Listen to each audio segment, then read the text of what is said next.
From today, London's firefighters will look different. They'll have a new uniform. It's a new colour and design to adapt to the challenges faced by today's emergency services. It's also made to cope with hotter temperatures, such as the ones experienced in fires at high-rise buildings. Emma North has more.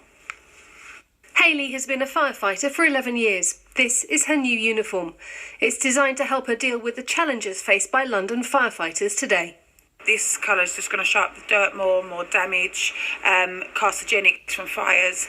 It will stop us thinking we can get away with just keeping our old kit on because you can't see the damage to it. We've got a light on our helmet now, so it frees our hands up to be a lot more practical. We've still got 2 pairs of fire gloves that are fire resistant. We go to a lot of special services, car accidents, shutting lifts, assisting the police and the ambulance. So these gloves are a lot more flexible and easier to use some of our equipment with.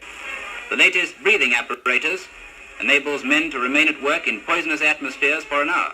Car crashes, cancer-causing debris and burning high-rise buildings were a world away to London's fire crews of the 1930s. Their protection may seem flimsy, but it's only 30 years since, if you were a firefighter, you'd be sent towards the flames kitted out in wool and rubber. You only knew it was time to get out when your ears felt too hot. When I joined in 1987, this was the kit I was issued with, and at the time I knew no different. I certainly wouldn't send my firefighters into any fires in this now. They're really quite impractical for fighting fires. They soak up water. These gloves are pretty much the same as you buy in any garden centre. They just melted. Yellow plastic leggings, any significant fire, and they would get very, very hot and very soft and almost start melting, really. It was the King's Cross fire which led to a total rethink. These are fire coats rather than a typical tunic-type material. They didn't soak up the water in the way that the woolen ones did. There's no chrome buttons that look lovely but are totally impractical.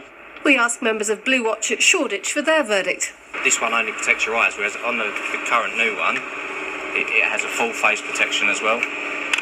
You rely on equipment a lot more with this gear because you can't feel necessarily the heat or what direction the fire's in. Had a lot more sense of their surroundings in this equipment. They weren't as covered as... And didn't have flashers. Didn't have flashers that told them where the heat was on their head and their ears.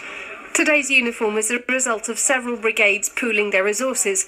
They say sharing ideas will save them money and save lives. Emma North, BBC London News.